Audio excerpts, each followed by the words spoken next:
تو قرآن مجید میں جو آیتیں ہیں، جو سورتیں ہیں، اس میں ہر ایک آیت، ہر سورت میں اللہ نے شفا رکھی۔ اب ہم دنیاوی کتابیں پڑھتے ہیں اور قرآن مجید ہم پڑھتے ہیں۔ دنیاوی کتابوں میں اور قرآن مجید جو کتاب ہے اس میں فرق کیا ہے؟ دنیاوی کتاب ہے، بغیر وضو کے ہم اٹھا لیے اسے، نہیں، بغیر وضو کے چھو سکتے، مگر قرآن مجید بغیر وضو کے آپ نہیں چھو سکتے، کیونکہ قرآن مجید اللہ کی کتاب ہے۔ ہم نے قرآن کو بغیر وضو کے اسے پکڑ لیا، جب تک ہاتھ میں ہم قرآن کو پکڑے رہیں گے جب تک گناہ لکھا جاتا رہے گا، یاد رکھیں، کیونکہ ہم نے قرآن کو بغیر وضو کے چھوا۔ ہاں، قرآن کو بغیر وضو کے پڑھ سکتے ہیں، مگر قرآن کو بغیر وضو کے چھو نہیں سکتے۔ تو علماء نے کیا فرمایا؟ قرآن کا پڑھنا بھی عبادت ہے، قرآن کا سننا بھی عبادت ہے، قرآن مجید کو دیکھنا بھی عبادت ہے، قرآن مجید کا پکڑنا بھی عبادت ہے۔ تو اللہ رب العالمین نے جو قرآن مجید کو جو نازل کیا، یہ ہمارے لیے ایک دلیل ہے، مدلل دلیل کتاب ہے ہمارے پاس۔ میرے بھائی، ہم قرآن مجید کو پڑھنے میں سب ساتھی پڑھنے میں ماشاءاللہ پورے ساتھی منڈی ہلا رہے پڑھنے ہو، قرآن مجید کو پڑھیں۔ خالی حافظاں عالماں حضرتاں پڑھنا سن ہوئے، تو قرآن مجید ہر ایک مسلمان کے لیے اللہ نے نازل کیا، سب نے پڑھنا قرآن مجید۔ تو میرے بھائی، تو قرآن مجید جو کتاب ہے اس میں کا ہر حرف، ہر سورت میں اللہ نے شفا رکھی۔ مثال کے طور پر سورہ واقعہ، سورہ رحمان کے بعد سورہ واقعہ ایک سورت ہے، ایک سورہ ہے۔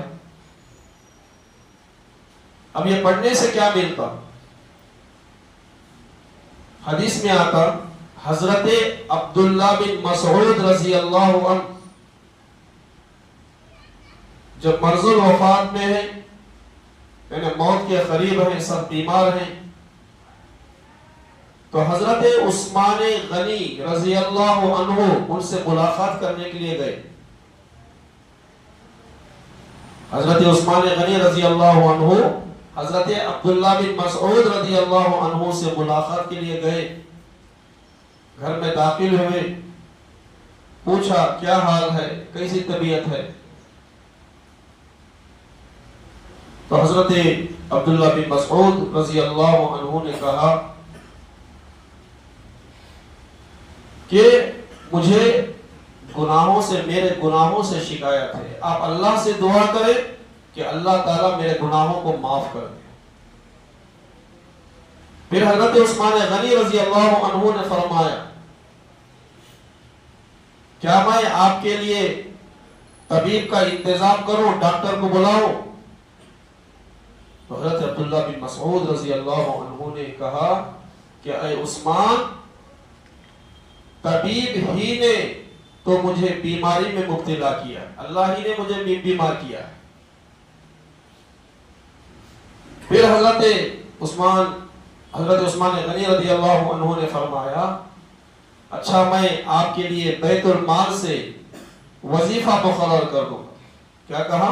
آپ کے لیے میں بیت المال سے آپ کے لیے وظیفہ مقرر کر دوں گا، وظیفہ آپ کو دیا جائے گا۔ تو حضرت عثمان غنی رضی اللہ عنہ نے کہا مجھے اس کی ضرورت نہیں، بیت المال سے جو ہدیہ جو دے گی مجھے اس کی ضرورت نہیں۔ تو پھر حضرت عثمان غنی رضی اللہ عنہ نے فرمایا کہ اے عبداللہ بن مسعود، آپ کے لیے کوئی ضرورت نہیں، آپ کے مرنے کے بعد آپ کے بیٹیوں کو وہ ملے گا۔ آپ تو دنیا سے جائیں گے، آپ کے مرنے کے بعد آپ کے بیٹیوں کو بیت المال سے جو ہے وظیفہ دیا جائے گا۔ تو حضرت عبداللہ بن مسعود رضی اللہ عنہ نے فرمایا کہ اے عثمان، کیا آپ کو میرے بیٹیوں کا فخر و فاخر کا ڈر ہے؟ تو حضرت عبداللہ بن مسعود رضی اللہ عنہ نے کہا کہ حضرت عثمان غنی رضی اللہ عنہ سے فرمایا کہ سنو، میں نے حضرت محمد مصطفیٰ صلی اللہ علیہ وسلم کو یہ فرماتے ہوئے سنا کہ جو شخص رات میں سورہ واقعہ کو ایک مرتبہ پڑھے گا کبھی بھی زندگی میں اسے کوئی فخر و فاخر نہیں آئے گا۔ کیا نہیں آئے گا؟ فخر و فاخر کبھی نہیں آئے گا۔ تو میں نے میرے بیٹیوں کو یہ کہہ دیا ہے کہ وہ ہر دن شام میں جو ہے سورہ واقعہ کو پڑھ لیا کرے۔ مجھے آپ کیا دیے کی ضرورت؟